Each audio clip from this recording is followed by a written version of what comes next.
selamat siang. Perkenalkan, saya Carolina Cecilia Enge, NIM 19621241, Prodi S1 Keperawatan, Fakultas Ilmu Kesehatan Universitas Kediri, akan memaparkan proses pemeriksaan kehamilan. Tujuan pemeriksaan kehamilan yang pertama, menentukan hamil atau tidaknya. Yang kedua, menentukan letak janin. Yang ketiga, menentukan adanya komplikasi. Dan yang terakhir, menentukan prognosa. Pemeriksaan pada wanita hamil juga dilakukan seperti pemeriksaan pasien pada umumnya. Yang pertama, adanya anamnesa. Yang kedua, pemeriksaan fisik. Yang ketiga, pemeriksaan obstetrik. Anamnesa meliputi hal-hal di bawah ini. Yang pertama, anamnesa kehamilan sekarang. Yang kedua, riwayat kehamilan yang lalu. Yang ketiga, riwayat kelainan ginekologi. Yang keempat, riwayat penyakit yang pernah diderita. Dan yang terakhir, riwayat penyakit keluarga. Selanjutnya, anamnesa kehamilan saat ini. Yang pertama, keluhan utama umumnya terlambat bulan, HPHT dan lama siklus haid untuk memperkirakan tanggal persalinan. Durasi kehamilan pada manusia 269 hari dari tanggal konsepsi. Pada siklus haid, waktu antara ovulasi sampai hari pertama haid tetap 14 hari.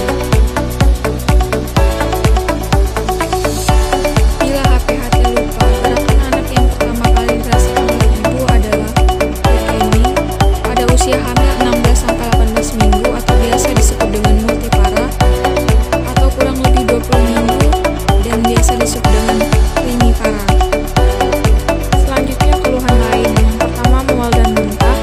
Bila terjadi hebatnya hiperemesis, sering kencing, malas, payudara membesar, tegang, dan kadang disertai nyeri. Selanjutnya, riwayat obstetri yang lalu atau biasa disebut dengan bad obstetric history, etrum spontan atau hidup, komplikasi atau tindakan. Yang ketiga, kelainan ginekologi, tumor ginekologi, myoma uteri atau kista ovarium, kelainan anatomi uterus atau uterus duplex.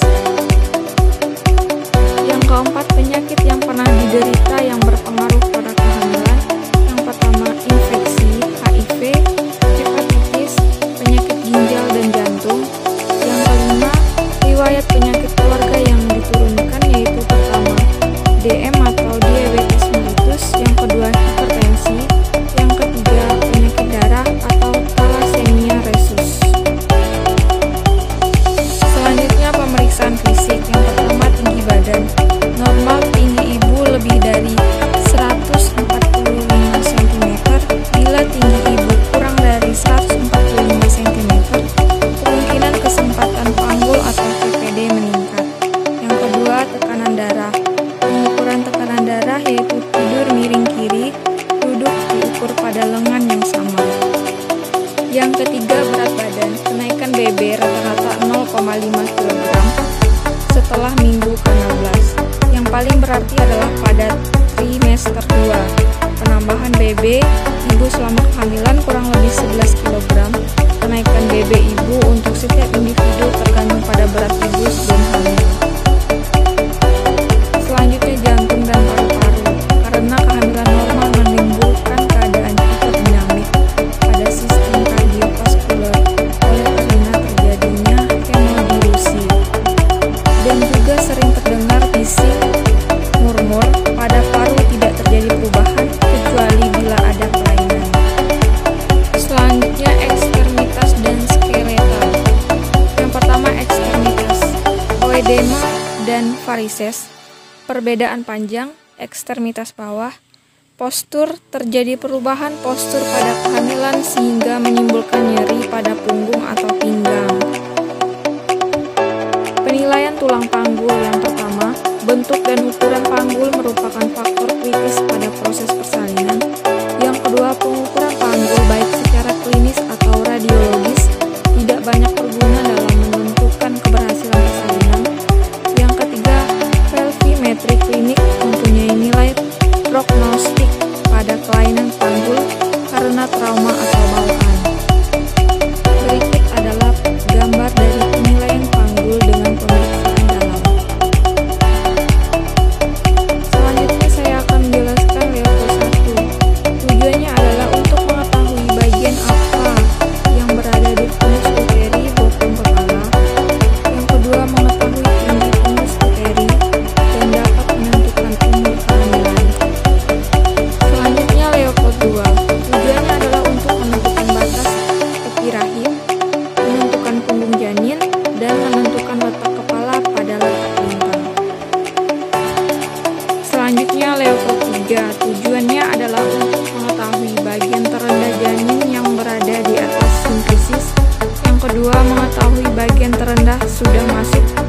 sebelum ke PAP.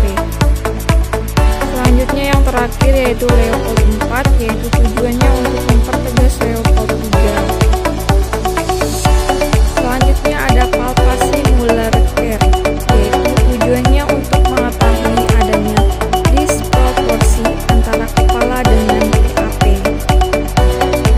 Auskultasi, yaitu tujuannya untuk mendengar detak jantung janin, menghitung frekuensi detak jantung janin, menentukan irama detak jantung janin, yaitu alatnya menggunakan fonendoskop binat, Doppler sonik, dan arloji, yaitu tempatnya di zona Aufford.